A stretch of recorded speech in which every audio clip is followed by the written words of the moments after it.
Welcome to Corporate Warrior, the podcast that brings you the best advice on how to improve your health, optimize performance, and maximize productivity. With your host, Lawrence Neal. Hello, guys and girls. I hope you're having a wonderful day. This is Lawrence Neal, and welcome to another episode of Corporate Warrior, where it is my purpose to interview the very best when it comes to optimizing productivity in fitness, business, and life, to suck their wisdom dry regarding workout protocols, eating habits, time management strategies, mindsets, and different perspectives that you can implement and test in your own life for more results, joy, and happiness. Guests include fitness and nutrition experts like Mark Sisson, exercise scientists like Dr. James Steele, successful entrepreneurs like Keith Norris, New York Times bestselling authors, elite adventure racers, and many, many more. Today's guest is productivity pioneer David Allen. David, the inventor of the GTD methodology, is widely recognized as the world's leading expert on personal and organizational productivity. He is the author of the best-selling book, Getting Things Done, The Art of Stress-Free Productivity. I was very, very excited to get David on the podcast because I'm a huge productivity nerd. And I was quite surprised when he responded almost immediately to my invitation, which we actually talk about in the interview. Typically, I'll read a guest book before they come on the podcast, which helps generate a lot of the questions I ask. But with GTD, I actually found that whilst reading it, I had to stop and slow down because I was compelled to actually start implementing the methodology in my own life. I didn't want to rush through bits just to get it finished. It did mean I didn't get to finish the book before I spoke to David, which was a bit of a disappointment, but hopefully I get a round two to ask any questions that came out of that. This book surprised me because I figured that after reading 4-Hour Workweek and The Effective Executive that I had learned almost everything I needed to know about productivity, and how arrogant of me to say that, because this really reminded me to keep an open mind on all topics. Getting Things Done has taught me how to free up my own brain RAM, which is typically consumed by tons of thoughts, and instead store these in a note capture device and use a 5-step method to organize and actually actualize these ideas.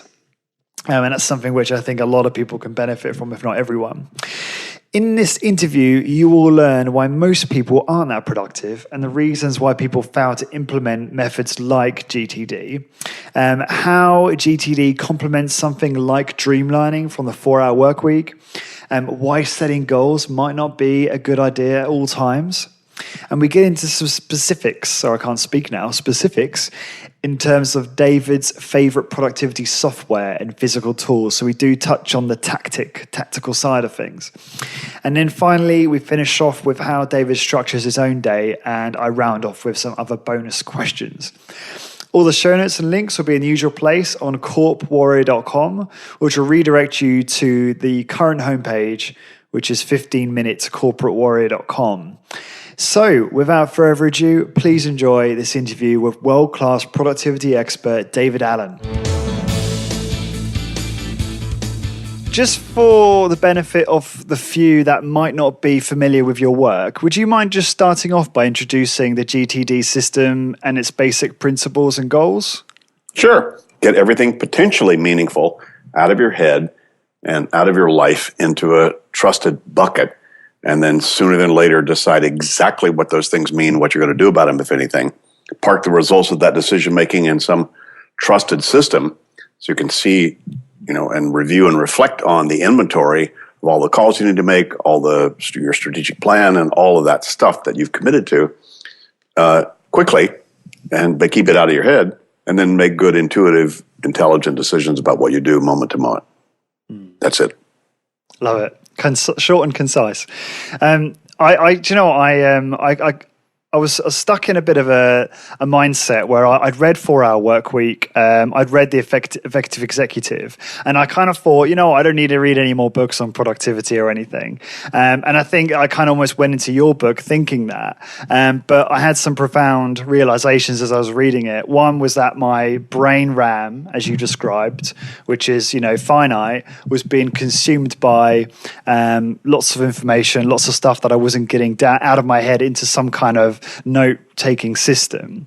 And so I can see now where your getting things done system fits into something like, Tim Ferriss's 4 Hour Work Week, dreamlining, goal-setting system, for example. Well, it fits into all that. It's a meta system. It's really about how do you execute on anything that's got your attention. So you take any of these courses, you get into these other models. They'll tend to inspire you, give you hope, give you some, inspiration or whatever. But if you don't have a way to capture what that means and what you're going to do about it, all that's creating is more guilt and pressure and overwhelm. Yeah, I agree with that. So I'm very much looking forward to, because I started reading the book and I've not finished it for the very reason that I've realized how this is awesome. I want to implement this into my life, and so I've been sort of taking notes and taking it a bit slower for that reason. So the other thing as well to mention is I'm partway through the book, so forgive me if I ask questions that you do answer in the book, which no problem. I may tread on some common ground there. Sure. So just talking about productivity in general, how productive do you think people are today, in your opinion? Well, that's a big question, because you have to go back and define what productivity means. And productivity, and from my perspective, simply means producing desired outcomes or experiences. If you go to a party to boogie and you don't boogie, that's an unproductive party, right? Yeah. You go on a vacation to relax, you don't relax, that's an unproductive vacation. Most people have a lot of baggage around the word productivity, called busyness and business. And in truth, it's really just about producing desired outcomes. So would you say, how productive are people out there? I say a whole lot of people, most everybody I know, has a whole lot of commitments about outcomes they think they might want to produce, but they haven't clarified the outcome, they haven't clarified the action step. So there's a lot of vagueness and a lot of, frankly, a lot of unprocessed stuff that people are sitting with in their psyche, that simply because they haven't decided outcomes and actions about them. And so they're being driven by that as opposed to sitting on top of it. So we touched earlier on how I read about dreamlining from Tim Ferriss and 4 Hour Work Week, and I assume you're familiar with his work and that specific sort of goal setting system. And obviously, there's parallels to yours in that. I don't recommend setting goals. Right. Okay. Paul McCartney said he never set a goal or had a plan. He did okay. Right. So why would you set a goal? You would set a goal because I need to create a target out there so that I and people around me that matter are comfortable that we're appropriately engaged with some level of commitment. So goal setting is actually very, very important if you need to do that in order to feel appropriately engaged with what you're engaged with. But come on, if you are in a rice bowl in a cave, in Tibet, or wherever, what's the goal? Let's make it through today and connect with God as best I can, or whatever the powers that be. So neither of those is better. It just says, what does that mean to you? And do you need to then clarify that level of agreement with yourself at that horizon in order to be able to get that off your mind? See, the more goal setting is on your mind, the less it's happening. So, leaders don't call themselves leaders. They just lead, Innovators don't call themselves innovators. They just, come up with creative ideas that people label innovation. So you just need to be appropriately engaged with whatever your commitments are. And sometimes that does mean, yes, I need to create a target out there and appropriately move toward it. But that doesn't mean that's what you have to do. Yeah, it's just one option. Okay, but in the context of goals, and maybe you've answered this actually in a way, so I found myself, I set a goal, and you must hear this all the time. Like, I set a goal, I start working towards it, I maybe have some success, but I don't maybe fully actualize it. And then the motivation wanes, and then I forget about the goal and I get busy doing life things. I'm doing bunny ears there for the listeners. And then I have to somehow reassess and rekindle that motivation, but then the cycle can restart. Is that something you hear a lot, like about people just failing to meet goals? Why do you think that is? I've never achieved a goal specifically that I set. Basically, goal setting is simply to give yourself a framework inside your own consciousness of an improved condition. And then you start moving toward that. But, I move toward that and then I go, God, I'm a week older. I now see things I haven't seen before. That goal I set, that's the really goal I want. And so I start moving toward the new thing. So I never got the first thing, but the first thing I had to start moving on before I could see the second thing. So it's fabulous. We're teleological beings on this planet. So you're always thinking, what do I need to do? How do I need to more express and expand and show up more in terms of who I am on the planet? So indeed, that pull or that push will be there for everybody at some level. So at some point, setting a goal may be the appropriate way to engage with that so you feel comfortable about it. And at some point, sometimes people need to stop setting goals and clean their toilet. Because trying to set a new goal and your day is out of control, good luck. You're just creating more frustration and overwhelm. Totally. Yeah. I've experienced that fully, and I agree with you. In part of your book, you explain, creating projects, and I guess these projects could be considered goals in a way. When it comes to choosing the most effective items within a project to see it through to completion, do you advocate things like the Pareto Law, like the 80-20 rule and stuff like that? I know you've got a bit in the book that talks about I can't remember what it's called now, but is it the four criteria? The natural planning model. Yeah, it's the natural planning model. It's what we naturally do in terms of go out to dinner and get dressed and just talk. Basically, it's just, hey, what's your intention? What's the vision of success? And what are all the things you need to consider in terms of potentially relevant information? Then you organize that and you come up with next actions. This is like a big duh. That's how you get things done. That's how you get a situation or a context or a project or whatever under control and more appropriately focused. So, that may or may not include, a gazillion different consulting processes like the Pareto, whatever, or Harvey balls, or, our matrices of value versus effort. I mean, there's a lot of ways to think about that stuff. So, sure. But, I've never found one that works for everything. Everything that you do, everything, that you, Lawrence, are involved in right now needs various different levels of thought to get it off your mind. Some of them need just a next action and you're fine. Some of them, God, I got to sit down and think through, everything we need to handle on this vacation, right? In order to get that off your mind. So everything is quite different, but the process to get it off your mind is quite similar. It's just called grab everything that's got your attention about it. What's the outcome?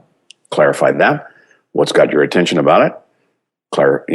Grab all those things, put them out in front of you. Decide, okay, what does all that mean? Is there some structure and some sequence or some priorities of all those things I need to handle? And then get a next action on the moving parts. That's going to be true 100 years from now.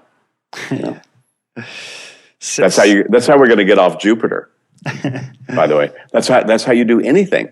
I didn't make this up. I just recognize what we actually do that gets things done, that gets things off our mind. That's how you get your kitchen under control. It's how you get your company under control. It's also how you get your consciousness under control. How come you've been able to recognize this and systematize it? Like, what was it? I mean, I know you've explained, I know you've had many, many careers, and you've obviously seen productivity and you've seen organizations, all sorts of different disciplines. You still there, David? I think your video just went for a second. I am, but you blocked out, so I cut off my video. Oh, right. Okay, no worries. So I just get my train of thought back now. That's it. So was there a moment when you kind of had, was there like one particular moment that's sort of, was kind of the profound aha moment when you were like, okay, this person's doing this completely, or I'm being completely unproductive doing it this way? Or was this was this more a, something that you cultivated over a very long time? This kind of system of thinking? Yeah, all the above. At one point, there were two vectors that sort of came together in about the early 80s for me. One was my attraction to clear space internally. Martial arts, having a clear head, meditating, spiritual exercises, etc., and realized that a clear space inside your head was the most optimal place to operate from, for lots of reasons. And at the same time, was starting my own consulting practice, and I was a good number two guy, helped people set up their systems, looked at what they were doing, how could they do it easier, and was looking for models that worked universally, no matter what, to help people get more in control, more focused on what they were doing. And so those two things really came together, and I had a mentor who walked me through a couple of the basic moves of what now has become GTD and some of the core methodology. Get everything out of my head and decide the very next action on every one of those things. And I watched how transformational that was in terms of my sense of being in control of my life and my work.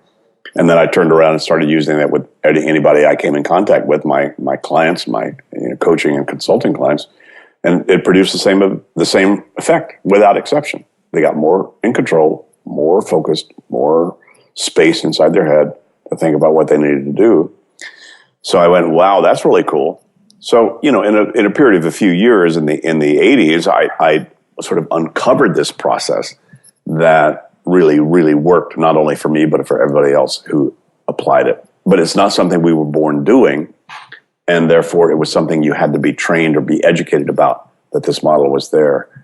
So it was, a long, not a one big epiphany in some morning I woke up called, aha, here it is. Really a long string of epiphanets. Not heard that word before, or used in that way. How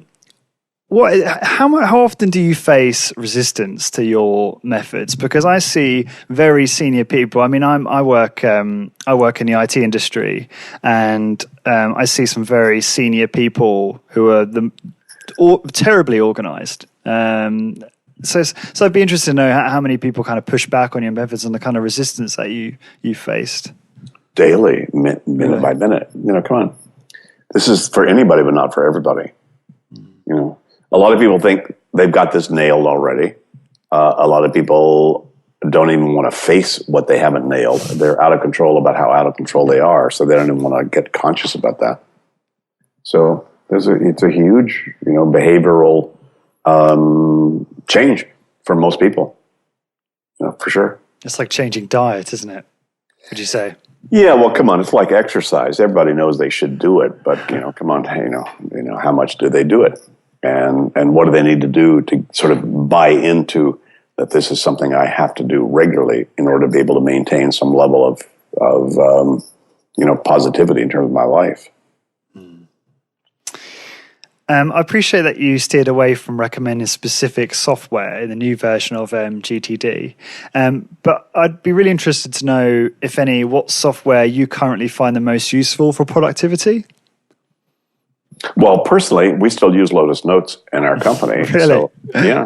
And I have, a guy who was my IT guy for 10 years, built an add-on to Lotus Notes that sort of maps to the GTD process very easily. So if I sent you an email right now, Lawrence, and said, by the way, Lawrence, would you handle, all I have to do is click a radio button that says waiting for, and it automatically date stamps it, automatically puts it on my waiting for list with your name on it. So, yeah. But nobody else has done that. Nobody else has even come close to doing something even similar to that. And most people are still keeping their life in their head. My God, why would they even try to introduce some new piece of software? So I'm a little bit ahead of my time. I noticed on the email you had an interested :7. Is that like a rating? Was that, or am I misreading that? on my website, I'm sorry, I didn't understand what you said. So that's all right. So in the email thread, when I engaged you, I think I saw interested in the subject or near the subject, and it had a colon and a number 7. Does that mean anything? I have no idea what that was. If you sent that to our website, it was filtered through our folks that then passed on to me stuff that they wanted me to see. I don't know what that is. Oh, right. I see. Okay. Because I thought that was like a rating system, which I thought was really clever. Because I thought, I'm a 7 out of 10. I thought, no. I wish I was a 10. I answer everything. In the last, in 35 years, I've never not answered anything anybody has sent to me or rooted to me. Oh, that's really interesting. I was quite surprised when you responded so quickly. I did not expect that at all, if I'm honest. So no, I appreciate that. I'm sure everyone does. Why did you not expect that? Because you are very high profile in this space. And why would somebody high profile not respond to people? Because if they were accessible. Well, because they're not as organized as you, obviously. But because they may, for instance, take a Tim Ferriss. I mean, I don't know how many emails you get every day, David, but Tim claims to get thousands, so he can't possibly answer every email. So I suppose that's one reason, is it not? Sure. And you just have to decide, okay, what's my commitment about any engagement with any of those inputs? So Tim made that choice. I made mine. Sure. But I guess, I understand that also, there are many, many podcasts out there that are far more popular than mine, although mine's growing very, very fast. Some people might have to be picky about what type of podcasts they do go on. So there is that as well, right? Oh, sure. I don't go into any. I don't get any podcasts regularly. Oh, you don't? You must get approached quite a lot, do you, for this kind of thing? Oh, yeah. No. I do at least an interview a day and have for 15 years. So what made you want to come onto this podcast, if you don't mind me asking? Anybody wants to know about GTD and what I do, I'm happy to share with them. My God, it improves anybody's life. That's my mission. Come on. Why would I not share something that we'd share over dinner? I couldn't help sharing this anyway. That's why I came up with it. It was, look, if I only had this stuff if I only had 2 minutes or 2 hours or 2 days with somebody, what would I want to let them know, given what I've learned? Yeah. This is what I would tell them. So, why not? Oh, I love that. Okay. In terms of those that have deployed your GTD system into their business, into their life, I'd be really interested to know, is there a common theme at all with those that have had the most success at implementing? What common traits or approaches or what have you? Yeah, interesting. We talked to IDEO and some other folks recently about, how would we rebrand ourselves now that we're going global, for the next 7 generations, about what GTD really is. And there was we could not come up with any particular profile. We couldn't come up there's no particular person or industry or age or culture or whatever that takes to this. It's a mindset. So one 12-year-old will get it, and the next 12-year-old next to him won't. One CEO will get it, one CEO next to them won't. Even though they're in the same industry, they're in the same business. It's a mindset. And that mindset, back to your point, really has a lot to do with a person's sort of, are they into lifelong learning? Are they into playing a bigger game than they feel like they're capable of handling by themselves with what they're currently doing? So they're hungry for tools, hungry for improvements about that. So I don't deal with unorganized people. The fascinating thing about my work, the people who need my stuff the least are the most attracted to it. It's the most productive, aspirational, entrepreneurial, positively focused people who are most interested in what I'm doing. Because, it used to puzzle me until I realized, wait a minute, what my stuff does is it relieves drag on your system and creates space. So who's most interested in relieving drag on their systems and creating space? Well, it's the fastest and most creative people. So, they're already the people I work with have already tried everything they could try to find, and then they came across our stuff, and they said, "Oh my God, that's it. That's what I need to do." So it's not like fixing people that don't even know they're. Most people who are really disorganized don't even know they're disorganized. They're just unconscious. So that's not our game. So, believe me, I mean, come on, if you listen to Howard Stern, Howard's been a big fan of my stuff for 6 months, changed his life. Just listen to me on the radio. So it's the most creative, aspirational, entrepreneurial people who actually take to this stuff because it was the thing they really needed to be able to, get their. Most of those people, those kind of people, have overcreated past their systems, and so they need to upgrade their systems, to be able to then manage that level of complexity and creativity that they're involved in, so they feel comfortable. Is there? I appreciate that you probably can't mention some people that use the system, but are there any other people, well-known people that I might know who have, shouting from the rooftops about GTD and have had massive success with it? Yeah, well, Ariana Huffington. I coach the head of the World Bank, Jim Kim. There are a few out there. Some I can't name, but sure. Just because of who they are and what they're doing. But Joss Whedon, the guy who did the Avengers and Buffy and right. All that. If you read the Fast Company article about him, he said, "Look, the next action idea that he got from me, allowed him to produce, Much Ado About Nothing in his backyard." So, there are a lot of creative, fun, exciting people out there that sort of catch this and get it. Just jumping back a second to software, you mentioned Lotus Notes. What other, if there are any other software services, platforms, do you find incredibly useful and form part of your productivity arsenal? Oh, come on. If you look at my computer, there's Word, there's Excel. I use Snagit, all the time to capture stuff and pass it on. Snagit, what's that? I'm not familiar. Snagit, just a screen capture. Just grab a picture off the screen, send it to somebody. Dropbox, Evernote, for sure. Those are just all sort of standard tools for me in terms of just basically reference material, and where to store it as best we can. Lotus Notes, God bless it. It's in its sunset, unfortunately, but nobody ever was sophisticated enough to realize what the Lotus Notes actually delivered. People say, "God, I'm in the cloud."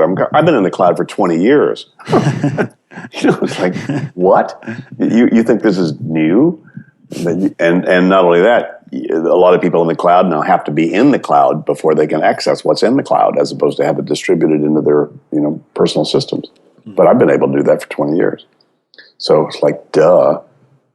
Why didn't the world wake up to what Lotus Notes had? But it didn't, because it's just the world's not that evolved in terms of how to use this stuff and why. Yeah, I mean, Lotus Notes, I think came a bit before my time. What year would that have been? Would that have been available? I don't know, 95, 96, something like that. Yeah. See, I would have been like about 8 years old then, so that's probably why. But my dad worked at IBM for 25 years, so I know that he used it, and I know that he was a fan and quite shocked when when they didn't, I guess, continue that growth, and I guess stuff like Microsoft Outlook. And that kind of software took its place in a way for the mainstream. Well, they're basically just list managers and communication managers. They're not, they're really not designed for, much more than that. SharePoint sucks, frankly. Yeah, I agree. So they were not into really collaborative software. Where let's not do linear stuff where everything has to go through email. Let's just park our conversations based upon topics inside of something that's a distributed database to anybody who cares. And so anybody who hops in can hop into whatever all the conversations have been and have all the data and all that resource based upon that project. What else could do that? Nothing. You mentioned Evernote just now. I love Evernote. It's awesome, especially, I guess, from a referencing point of view, just being able to put in there, stuff. I've got lists for movies and restaurants and all sorts, which is just great from an indexing Cool. So goes without saying that I will be using Evernote to implement your system properly. So I'll be creating the waiting on list and next action and so on. Well, I don't use Evernote for action reminders. I use my Lotus Notes programs for that. But Evernote's fabulous for reference, and a lot of people do use it for action reminders. It works. It can work well for that if you work it. Yeah. Oh yeah, I appreciate you have probably something better for that. But I suppose I won't have access to something like Lotus Notes, or it probably won't be something I'd be installing. Well, Evernote doesn't match very easily to your calendar to email, so that's the problem. Yeah. So then you have to do workarounds to try to figure out, okay, I got this email, I have to do something about, where do I put that if I need to be reminded to do something about that? Are you going to put that in Evernote? Or so was that a question? Well, that's what I'm saying. So you really have to try to figure out how to make this all work. Nobody has come up with some all-inclusive thing that really works for this. Well, that begs the question, are you going to perhaps create some kind of software for GTD? No? No, not anytime in the near future. I spent the last 3 years working with Charles Simonia, the guy who built Office and Excel and Word, with his company Intentional Software, to see if we could build a next gen of productivity app that would be of the nature of Word or Excel, what they did for their world, which was really game changing. And there's nothing ready yet. You can't do it because you're not going to give up Evernote. You're not going to give up Dropbox. You're not going to give those things up. So what you need is a dashboard that somehow accesses all that information, that lets you curate it appropriately as an end user to what you need to see when. Right. But if you do that, then you're going to have you need bi-directional capability. You pull up on your dashboard something and you change it. It needs to go back to Evernote and change that back in your native data. Right. But to build that in legally and financially and whatever and technologically, come on, and that's just one. And how many are out there right now that everybody's using? So I gave up. I said, not ready yet. The world is not ready yet. And by the way, most people are keeping their world in their head. Why the hell would they think they needed something like this? Yeah, it's hard enough just getting them to follow a GTD approach. No kidding. Versus actually, purchasing a software that would replace a lot of things. Would it? Well, no. I suppose it would. So what you're suggesting is it would have APIs into all of the main things that people use. Okay. Yeah, and bi-directional. And then be able to, when you make a change, it changes back to that, and it maps to all those other things. And, and not only that, there's all those different kind of contexts that people, I mean, come on, Lawrence, you need to walk into the room and goes, hi, Lawrence, it's Friday afternoon at 3 o'clock. By the way, 87% of the time at Friday afternoon at 3 o'clock, you decided a beer was the thing you needed to have, so that's what you wanted to have. Let me order it for you right now. Or, by the way, no, come on. There's a whole world out there of decision support that the technology could be used to configure to help that, and it's all about context based. Hey, I don't know where do you live? Hammersmith in London. Yeah. So, and do you have a family? I do, but I live with my girlfriend. Right. Yeah. So when you go to the weekend with your girlfriend, what do you want to see?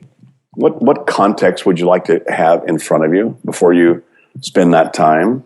What is she like? What's her favorite color? What are the things what are cool things you might want to mention to her based upon stuff she's mentioned to you? I mean, how many things, Lawrence, have you missed an opportunity today to add value to your relationships and to your work and your life? Me too. Right. So, and that's where the world is going. That's where my vision of what the digital world can produce in terms of our productivity is, huge value added in terms of context and decision support. Once I'm in this context, what do I want to see in front of me as orientation maps? How do I orient myself for the board meeting? How do I orient myself for this conversation with my cousin? How do I orient myself?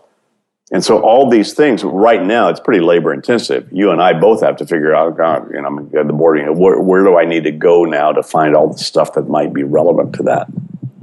As opposed to have that already curated for me. So we're not even close. That's a very interesting perspective, and I'd have to agree with you based on that answer. How do you One thing I have a challenge with is I'm particularly nervous, especially having listened to many podcasts about cyber security issues and cybercrime. How do you store very sensitive information, like, for example, banking passwords and other sensitive data? I don't care. If you don't want the world to know, don't do it. So I don't have the bandwidth to try to figure all this out, and frankly, I don't have enough resources that it matters. So what does that mean? That you do actually put sensitive data in on things like Evernote and stuff like that? You don't have to answer that if you'd rather not say. No, I put stuff in. I've got some private Lotus Notes databases that I've got passwords in and stuff like that. So, and Keychain, in Apple works fine for that kind of stuff. Right. Yeah, I agree with you, I think, and I often say that, and I'm often met with a lot of resistance when I say I just don't really care. No, I understand. Organizations that have mission critical sensitive data that they can't have out there. That's a big issue. I understand that. I'm not in that game. Yeah, exactly. Are you adverse to storing these things on Post-its and things like that and tucking them away, or do you think that's silly idea and it's still best to keep them, I guess, in your software systems? I kind of do both. I've still got paper-based stuff that I print out that I keep, simply because it's a lot easier to access and review that stuff than it is online, when it's in paper form. So I still have, I've probably reduced from 4 file cabinets or 4 file drawers down to 1, just in terms of my paper-based material, because of all the scanning I could do and storing it, in that way. But you still need that. Yeah. Yeah, I agree. I'm actually going to purchase an in tray because currently in my in tray is the desk. I have a standing desk that I'm talking to you on right now, but the in tray is basically the desk under the laptop, and it's horrible because I look at it and it just. Actually, I'd be interested to know what's your view on if you. I suppose it's kind of obvious maybe, but. Some people think, and in fact, a friend asked me this to ask you the other day, which is that if you've got an untidy environment that you're working in, does that massively impact your productivity? Yes, absolutely it does. Now, when you say massively untidy, that's relative to what do you mean by that? Paul Smith, by the way, keeps a huge amount of just hugely creative animals and cool things and just all kinds of shit around his office just because he likes that stimulation. Is that untidy? No. I see. Those things have a function for him to be where they are, the way they are. So if you say untidy, meaning there's stuff over there, I haven't decided what I need to do with that, so I put it in a stack. Yeah. Now you've screwed your mind because that thing, it will now yell at you softly, but it will yell at you. Decide about me. Do something about me. What are you going to do about me? And that noise, you're just going to move down the food chain when you just walk into that environment. Yeah, I do feel like because I always have some, few letters or piece of paper that I just don't want to deal with in this space. And I do feel it always robs me. Like I can't help but the thought springs up in my brain. Yeah. And and the problem is, if you haven't collected that into one place in your in tray, your whole life feels that way. It only takes 1 or 2 things that are kind of out of control that you feel inappropriately engaged with to make your whole life feel overwhelming.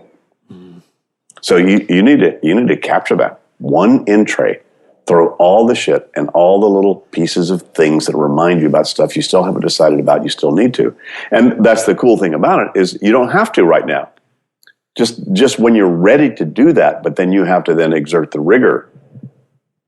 You don't have to exercise 24 hours a day, but you need to have the time set up, and then when you're ready and you put on your gear and you go to the gym or you do whatever you do, to then, okay, now I'm going to do that kind of activity. And that same thing is true in terms of knowledge work here. So you need to gather all that stuff into one place and then say, okay, Lawrence, what's the next step about this? What are you going to do about it? Yeah, and I mean, this is probably covered in your book, and maybe I'll certainly be rereading it just so I can really hammer it home. But when you said about capturing stuff, so you said about capturing thoughts, clutter, whatever, putting it in your in tray, and I guess the virtual intro equivalent would be just a idea note on Evernote. So just so I understand, do you literally just take it down, or when you write it down in the case of Evernote, let's say, you would actually write the outcome and the next action, or does that come later? Later. Okay. Right. See, they actually are two different parts of your brain. One part of your brain says, aha, a potential idea. Right? That comes from one space. To then gird your loins to decide, okay, what the hell does that really mean? Am I serious about that? What am I going to do about it? That's another part of your brain. So you actually need two different processes and different tools for those different functions and those different behaviors. And what you don't want to do is force yourself to have to decide about ideas you have. Otherwise, you'll stop your idea machine.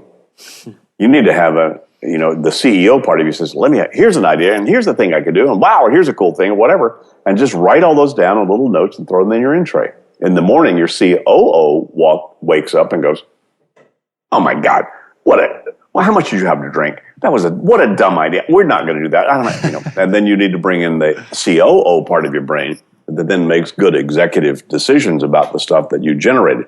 But most of my life was generated by those ideas. I threw away 95% of those ideas, but the 5% worked, and you're talking to them, right?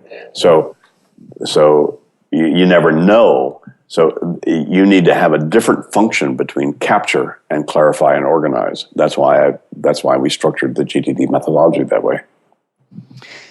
Just talking about idea generation, there's I say old wives' tale. It's not really an old wives' tale because I think it's probably true. A lot of people say they come up with ideas when they're in the shower, of all places. Why do you think that is? Is that just because it's a space where people's minds wander? Yeah. Is that essentially it? Indeed, yeah. That's where you give yourself permission to let go. See, the cognitive scientists have now proven that your brain functions most optimally when you give yourself sort of equal time for focused attention and unfocused attention. So when you unfocus, like daydream, walk around the block with your dog, sleep, those are times when you integrate a lot of what's happened in your life that's much more complex than your conscious mind can actually catalog in the time it's happening. And so that's where sleeping on it is actually now proven a very valuable thing to do. So the ability to be able to, and giving yourself permission to stop and just wander and just let your mind do what it does, absolutely. One of the most productive things you could do. So I had a question from my girlfriend, actually, and she wants to know, and I don't know whether this is probably outside of the remit of GTD, but I'd be interested to know your answer. How do you prevent yourself from being distracted by other people's conversations in the office? Close the door. Go home and work. Yeah. I know Tim advises to get so engaged in what you're doing, you can give a rat's ass about anything happening around you. You'll tend to be distracted by that stuff to the degree to which you're not particularly engaged in what you're doing. So if you're engaged, it'll take care of itself. Oh, people look at you and they won't even come close because you're just putting out this vibe called "Don't touch me." I'm involved. Yeah, that's good advice. A good way to look at it. Now, I know that GTD obviously covers a system in terms of I guess how you think about what it is you need to do and how you kind of store your thoughts and act on those. But obviously it doesn't cover, from what I can see, things like diet, exercise, meditation, or lifestyle. Do you care much for the impact that those things have on productivity at all? Oh, they're huge. That's Horizon 2, as we call it. Okay. It's all the areas of focus and attention you have, both personally and professionally. It's your job description, what are you held accountable to have done well, and your personal life. How are you handling your health and vitality, relationships, creative expression, your ecosystem, your, finances, et cetera. Yeah. So that's up even above your projects. That's what creates your projects. is your interest in maintaining those areas that need to be maintained just so that you have balance and health in terms of your enterprise, personally or organizationally. So that's just horizon 2. There are 6 horizons, by the way. So, you've only tapped into that.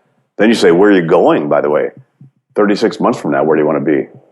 What do you need to have true? And by the way, 5 years from now, what do you want to have true about your lifestyle and your career? And oh, by the way, why are you on the planet and how you're doing? So those are all levels of commitments you have with yourself that are no different than I need dog food. They're just at very different horizons. So, we just, if you think GTD doesn't address those, no, we do. You're just not ready to address those because you need dog food. Right? Right. But by the way, if the thing on your mind is why am I on the planet, then great. What's your next action? And I'll just draw you to task. Right. Okay.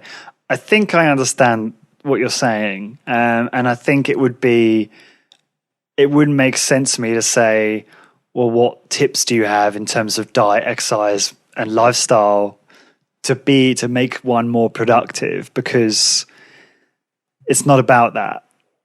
Well, necessarily. I just have personal tips. Sure.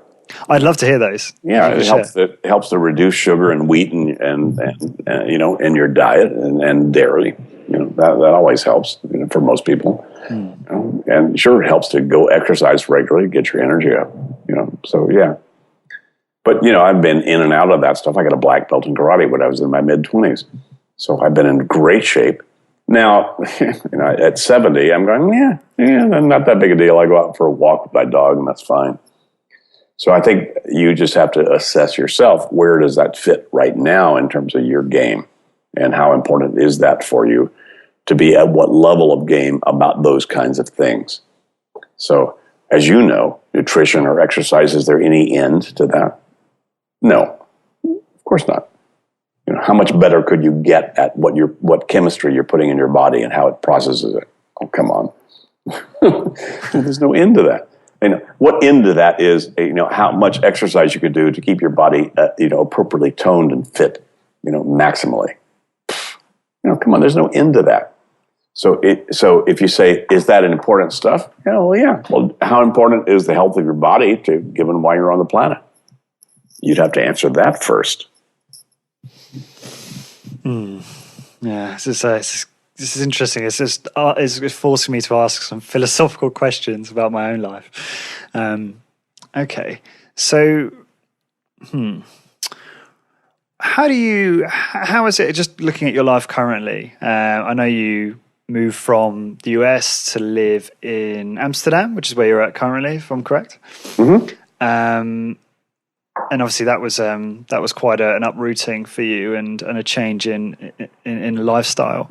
How do you currently structure your day and manage manage work and recreational time and time with your family? Like, how is it that you currently do that for yourself? Well, in a way, it's a little bit easier because Catherine and I don't have kids, and she is very much simpatico with all of how I manage myself and how she manages herself. So we're very much in sync with all of that. That makes it a bit easier. About the only thing I do consistently is wake up, and sometimes that's in question.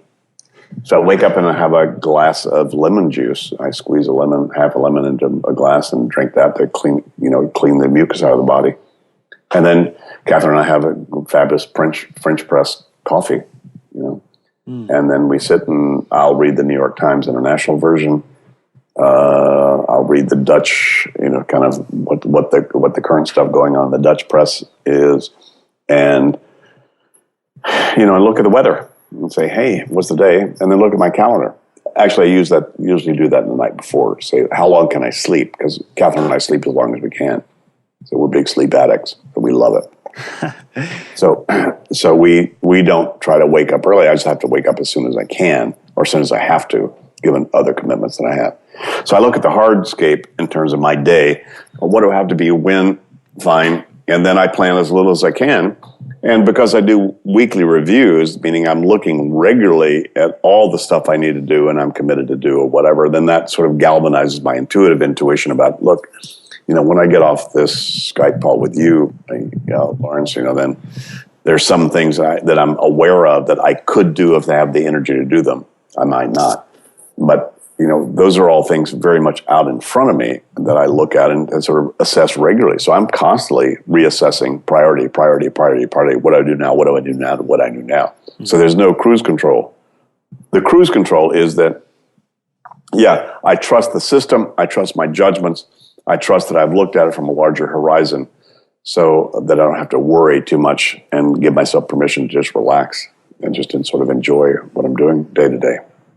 So you find that, after this podcast, like you say, you might have a few things you want to do, but if you haven't got the energy, or because I'm assuming it's late there, isn't it? It's almost 9 o'clock where you are?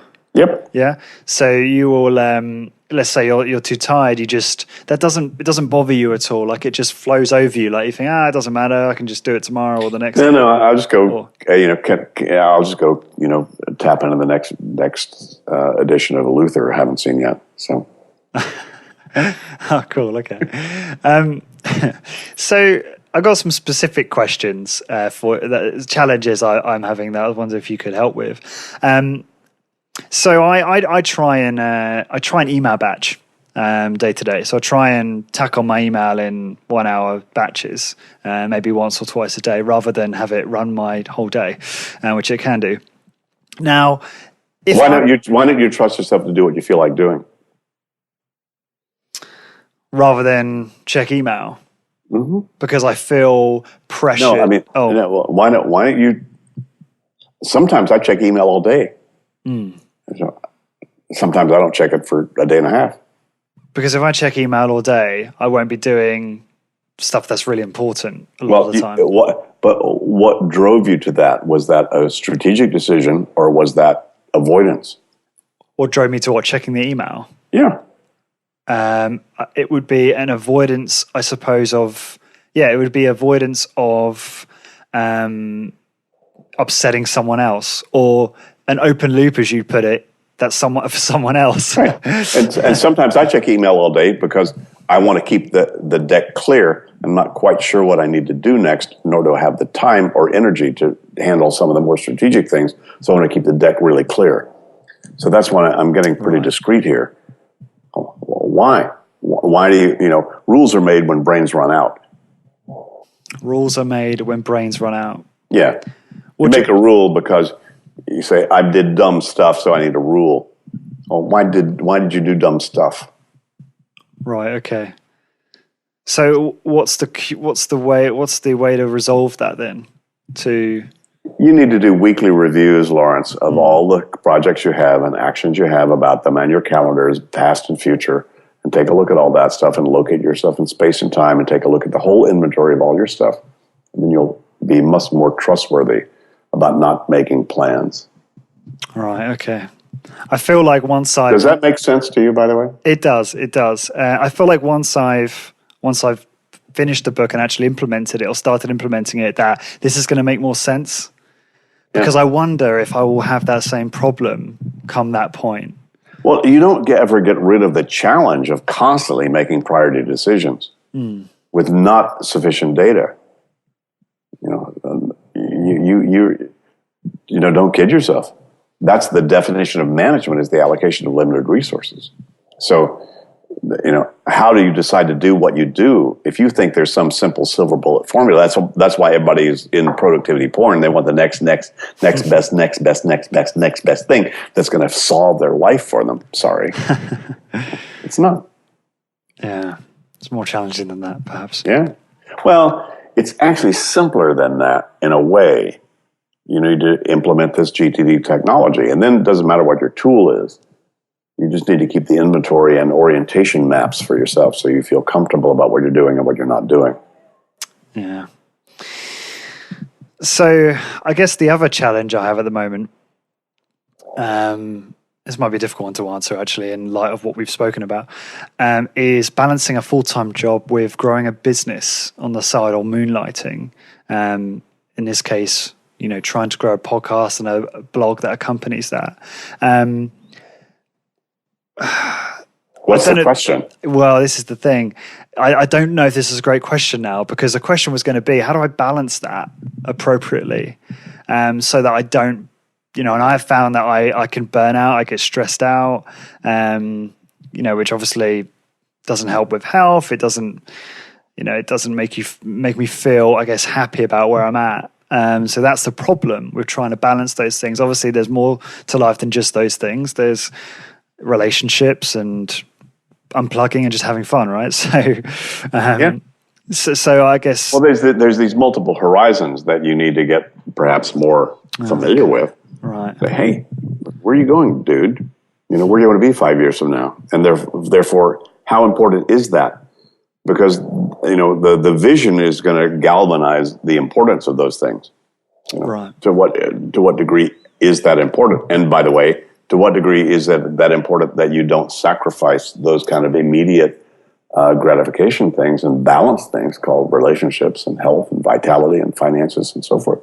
So, this is not a simple game. That's why I do not, in my books, talk about A, B, C priorities or 1, 2, 3 or what. I don't even talk priorities, frankly. And people say, gee, David, you don't even talk priorities. I say, you tell me about priorities. I'm thinking priorities every minute of the day, right? Right now, Lawrence, I'm deciding, well, how much should I spend time on answering this question for you versus I just shut up and go on to the next question. So, I never stop that.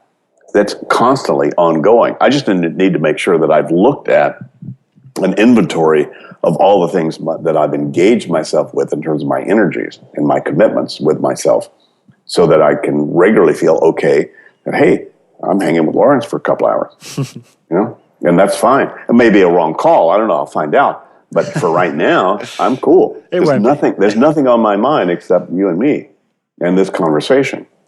So what do you need to do to get to that place? And that, to me, was my prime driver of understanding and developing this methodology called, what do you need to do to get your life off your mind so you can be present with whatever you're doing? Tucking your kids into tonight, watching them play soccer, as opposed to on your iPhone. Come on, give me a break, Dad. I'm very excited, actually, to implement this properly, because it's come at such a good time in my life, because, work's been quite... work is very challenging, but in a good way, in that, the company I work for, we've managed to close a very large opportunity. And that requires a lot of work and a lot of skilled organization to execute on it well. But obviously there's other stuff going on as well, other projects, other opportunities, other things. And then it's balancing that with a growing podcast. So I feel like I've picked your book up at just the right time. By the way, people have read that book 10 times and said it's a totally different book every time they read it. Really? So don't be surprised. Oh, well, no, I can believe that, because I definitely feel like when you return to books, over the years, you get something different from it. Also because you change as a person, like you mature a little bit more, sure. You look at the world differently. And, exactly. I like what you said about, it goes back to what you said about goals. When I was 21, I was all about money, right? Like all I cared about was making a fortune. And now, I'm 28 and I still have financial goals, but it's not the driving force anymore. It's more of a balance across everything. And it's interesting to think, when I'm 35, how will I look at the world then? I don't know. So, because you think you know it all when you're really young. You think you're, I didn't foresee this, is what I'm saying. And it's funny because I do work with a guy it reminds me of myself. He's much younger than me, and I always think to myself, maybe he'll change. But it's nice to see that he's where he is. I don't know. So anyway, I digress. But wait till you're 70, and then you'll realize how many things you don't know. Yeah. And by the way, it's very evident to me that you're very present right now. So I appreciate that, and I can see how what you're doing is self-evident in this conversation. How is it? I mean, this might not be a great question, but I'm running out of questions here that I think would be appropriate. But how do you personally manage email do you have a system for that at all, or? I just empty them out within every 48 hours anyway. Okay. So I just deal with them. But you don't. Sorry, go on. You delete the ones you need to delete. You handle the 2-minute ones you can handle in 2 minutes. Get them out of there. If there's an incubate, I'll decide on that later. I just drag it over and park it on as a reminder on my calendar for the date I want to see it again. If it's an actionable item, what's the next action on it? If I can finish that in 2 minutes, I do it right then. And is there some project I need to capture? And if there's something I can't do in 2 minutes or less, but I still need to do it, then I park it on usually at the add computer list on my list manager. Good. Okay. So when I watched you on London Real, which was about a year ago, I think you mentioned one of your goals was to establish the GTD franchise in 50 countries. Correct me if I'm wrong, by the way. I might be misinterpreting this. In the next sort of 1 to 5 years, is that? I'd be really interested to know how that's progressed since. Well, we're officially in 60 countries. We have about 24 franchisees. Some of them have regions that have several countries within the region, and for the most part, they're just startups. So we're just beginning to get traction with these folks, translating all of our material into their languages and their materials and so forth. And then, we've been certifying master trainers in their regions, who then have the capability to certify trainers within their own languages. So that's a long game. But we're invested in that. And, our mission is basically to get this material to anybody in the world that might want it. So this was the best way we saw to be able to do that. Yeah, because it sounds like more of the goal being more to spread the system as far and as wide as possible and get as much people using it. I mean, imagine we live in a planet where there are no problems, there are only projects. Yeah, that would be pretty sweet. Yeah. Are you, this is a bit of a random question, but I'm just interested. Are you a book man or an e-reader man? Or both? Neither. Oh, really? Yeah. You don't read? I don't have time, and I'm not particularly that interested in reading. Every once in a while, a book sort of rings my bell, and I'll carry it around with me until I get it finished. But I've tried e-readers or whatever, but I love the feel of a book. And frankly, I don't read that much. I've got too much stuff to do than to explore a whole lot of. I don't have a lot of time. So it's sort of my vision of someday maybe the golden years where I can lie around a pool somewhere and just read books. That'd be kind of nice. But I'm nowhere close. That's fascinating. So, because you're obviously a very well spoken and intelligent man, and obviously I typically associate that with people who tend to be quite voracious readers. But did you used to read a lot of books, like in the past, or no? No, never have.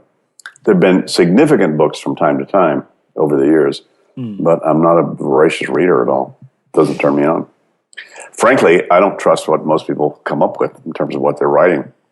I would love to read fiction. I love murder mysteries. I love that kind of stuff. I love, really cool, fun books that get you engaged, like watching a long movie. Those are fabulous. I just haven't had the luxury or produced the luxury to be able to have the time to do that. And that's because, if am I right, assuming that's because your mission, which you just described just now in terms of spreading the word, is more important to you than any of that stuff, and that's where you allocate as much of your time as possible. Frankly, nobody's come up with this other than me. If there was somebody better than me at what I'm doing, I'd be reading them right now, and then putting that into my stuff. But, I seem to have wound up being the leading edge of this stuff. And so I'm just interested in getting this out in its best form for everybody, that they can utilize it.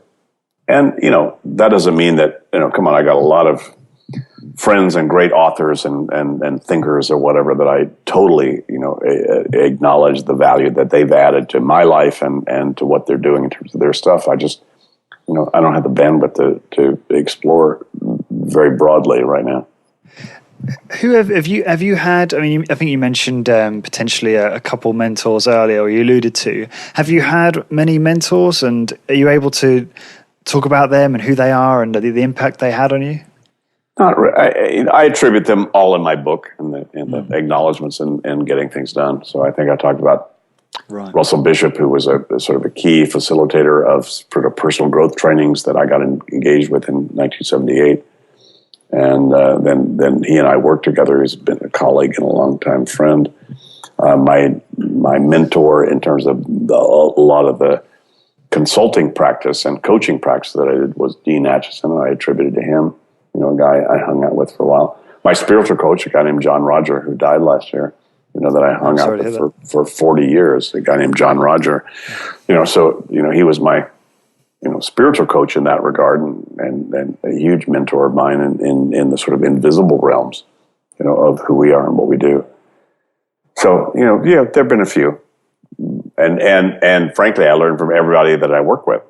And everybody I read, oh my God, I mean, Dan Pink, Marshall Goldsmith, you know, these guys are great friends and are hugely beneficial in terms of what they've uncovered and contributed. So there's a you know, limitless number of those kind of folks out there. I listened to your discussion with Dan Pink actually on your podcast, on the GTD podcast, and I really enjoyed that because it's really interesting to hear how he employed your principles. So I'll be linking to that from the blog because I think that's useful for people to listen to. What have you changed your mind about, if anything, regarding productivity in the last year? How long it takes for people to get this and to install it. What do you mean? Like how short that time is, or actually how long that can take? How long that takes. The fact that people don't get this right away. I don't know how long I'll be preaching called your head's a shitty office. You know? And if you keep stuff in your head, it's in the wrong place. I don't know how long I'm going to be preaching this. And most people just don't get it. They understand it cognitively, but they just don't do it behaviorally. So, you know, and that's not a real surprise. That's been going on for years. Where I go, well, God, how, you know, come on, guys. You write stuff down. You feel more in control, more focused. Why don't you write everything down? And it still kind of beats me. Oh God, people just have this conditioned response. I think it's a false sense of control to keep your stuff in your head. Because some people might think that it's additional work to have to write it down, right? Right. So they feel like they're competent. And, you know, most people are out of control about how out of control they feel. So they're not willing to look at it. Yeah. That actually leads me on to asking, you know, I'm not a very big fan of multitasking. I'm a monotasking advocate, and I like to tackle one thing at a time. Is that scientifically proven to be more productive than multitasking, in your opinion? Sure, absolutely. Yeah. Absolutely. It's just that you can rapidly switch as long as you have placeholders so that your brain is not still trying to keep track of the previous thing. That's why the InBasket is such a fabulous tool. You know, I can write a note about something that you talked to me about, throw it in there, and then move on to something else and not have that be dragged along with me because I've got a placeholder for it. And most people don't have a placeholder system that's trustworthy. So they're trying to then multitask in their head, which they can't do, and that's what creates a lot of the stress and suboptimal performance. Because you obviously get people that claim to be fantastic multitaskers, don't you? And they're proud of it.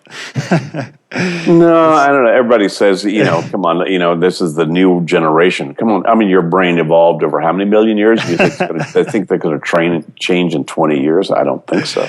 Your brain is designed to manage about 4 things that are open loops. Right. You know, anything more than that, you're out of control. Yeah, I totally agree with that. Absolutely. Yeah, people would be quite.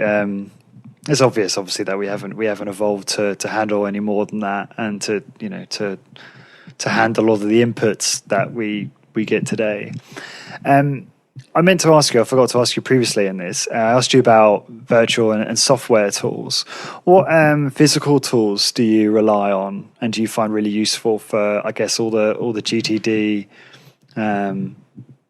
sort of note taking and Well, first of all, there's my note taker wallet we designed that's in my pocket right now. That basically goes with it. Has my tram cards, my credit cards, my chip cards, my whatever, as well as a notepad and a pen. Because most of my good ideas show up in random weird places.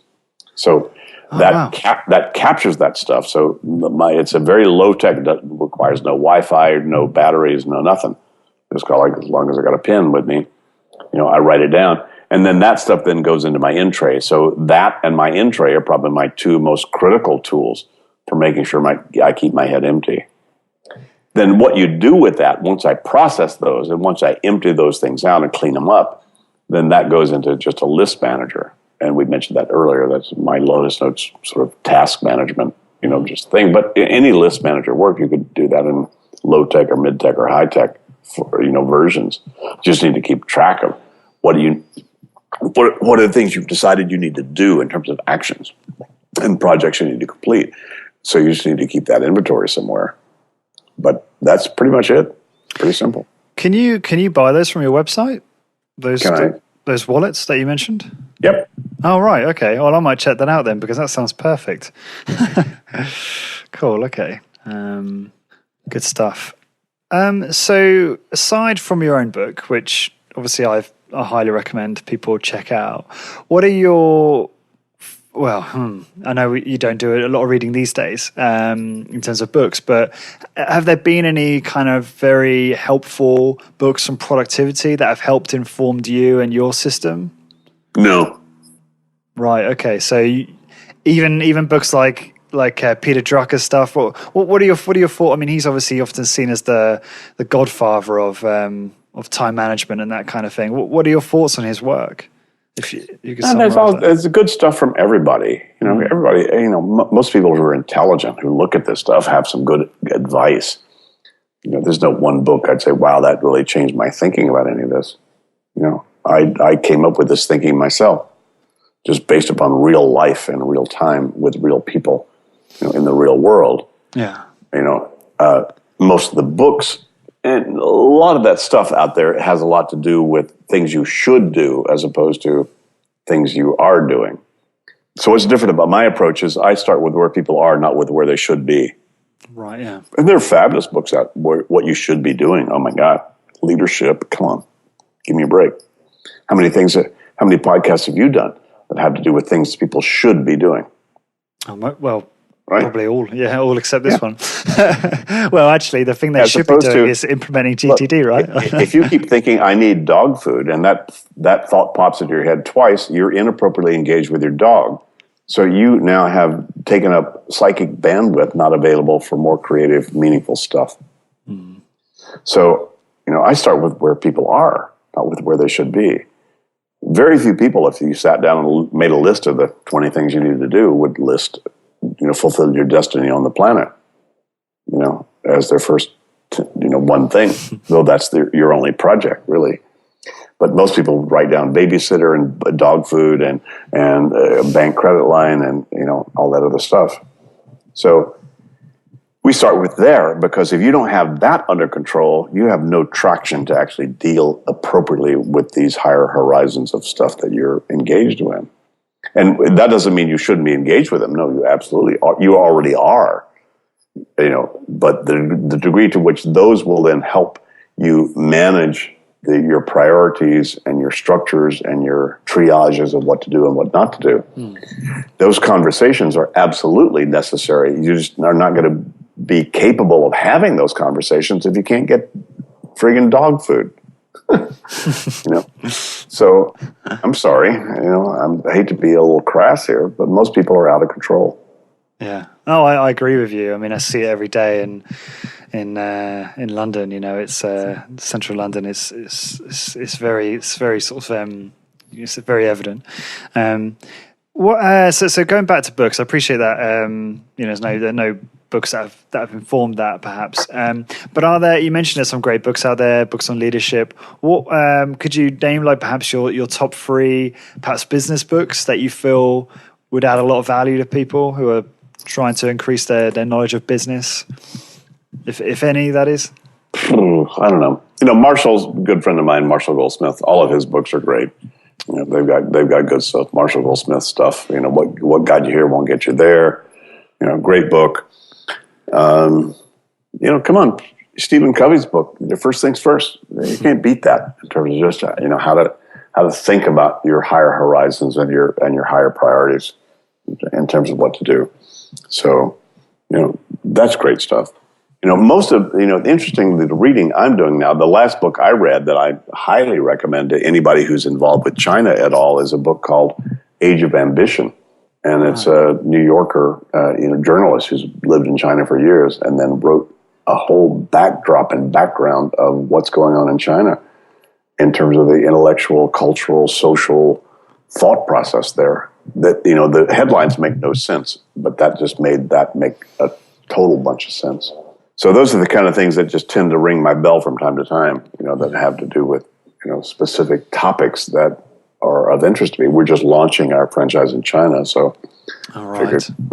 Interesting thing to know about what that culture is about. Do you tend to align your consumption of information with your priorities, your projects, versus just consuming information for the sake of it because you want to? I trust my intuition. If I walk into a bookstore, I'll look, is there some book that just kind of rings my bell? Yeah. Or if I see something come across through my, I have very few, I've got about 3 or 4 news feeds. New York Times, The Atlantic, I think, is the best magazine in the U.S. anyway, in terms of just what I'm interested in and their perspectives on this. Mm-hmm. So I use, their feeds, and, I check those in, fairly regularly, just to see if there's anything I want to dig any more in depth about. And then I just let myself play with that while I'm having coffee in the morning. All right, okay. Just out of interest, you mentioned most people have, I think it's, 100 to 150 projects at any one time. How many projects do you have at this current time? About 30.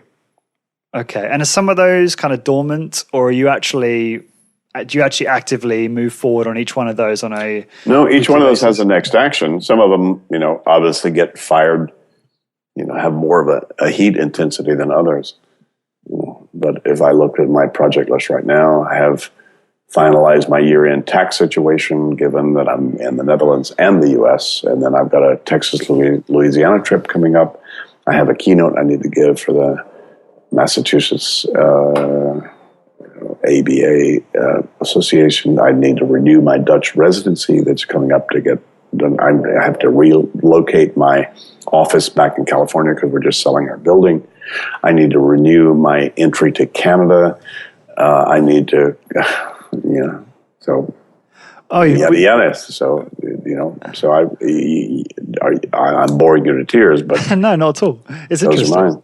I appreciate you being transparent about it. So do you allude to that you will be returning to? Is it Canada? Are you staying where you're staying put? Look, I got charged with a DUI about 10 years ago, and Canada is really weird. They won't let you in if you have any kind of a charge back there.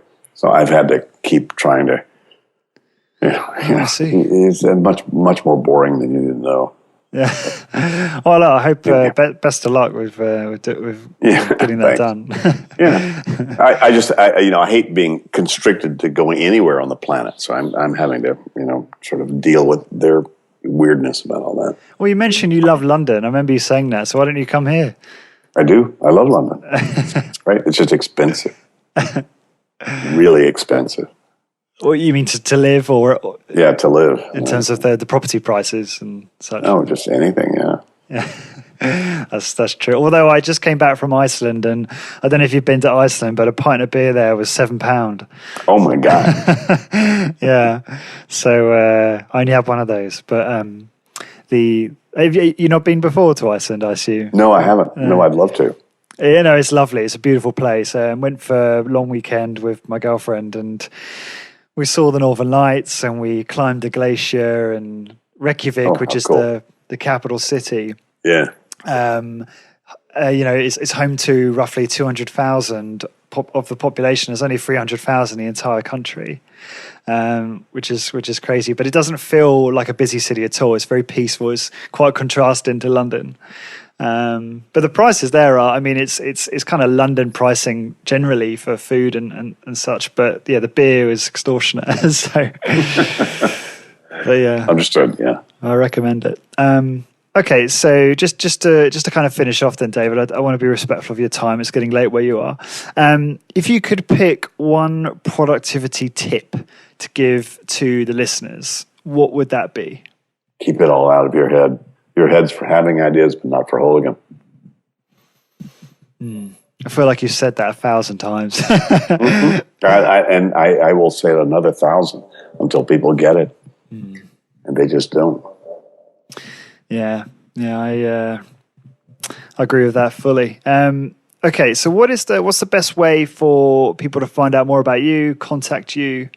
Gettingthingsdone.com. That's the home for everything, is it? Yeah, kind of where you can see about all of our stuff and our services, and information about our stuff and what we do. Are you on social media? I haven't checked really if you're on. Yep. No, I'm a Twitter GTD guy. Mm-hmm. I'm on Instagram DAllen45, birth year. Right. Very public about that. Sure, why not? When I come out, I was 70. I'm 70. Why not? And those are the major ones. I'm going to go on Twitter now and see that you've got like 40 million followers or something. Aren't I? 1.2. 1.2. Wow, that's a very large number. Excellent. So I'll definitely put that in the post for people. So anyway, that's it in terms of questions for you, David. And thank you so much for taking the time to come on to Corporate Warrior. I've kind of realized that this podcast is basically a kind of a coaching session for me disguised as a podcast, which typically I would have had to, I'm sure, pay you many, many thousands of pounds for. So I do very much appreciate that. And I'm sure the listeners will too. Is there any kind of lasting words or advice you want to leave for the audience, for the listeners before you take off? No, Lawrence, this was fun.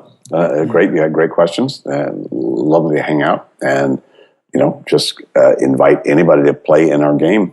There's a global network of people, growing around this methodology that are some of the coolest and brightest and most non-joiner kind of people you'd ever hang out with, and so that's fun. So come on in. The water's fine.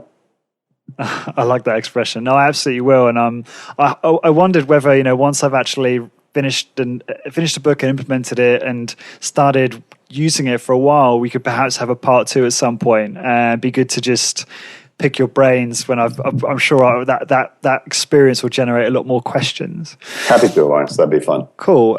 So for everyone listening, if you want to get all of the resources, show notes and such for this episode, please head over to corpwarrior.com, corpwarrior.com, and that will redirect you to the homepage, which currently is 15 minutes at corporatewarrior.com. So David, thank you very much again. I really appreciate your time. Have a fantastic rest of your evening. And we'll talk soon in the future.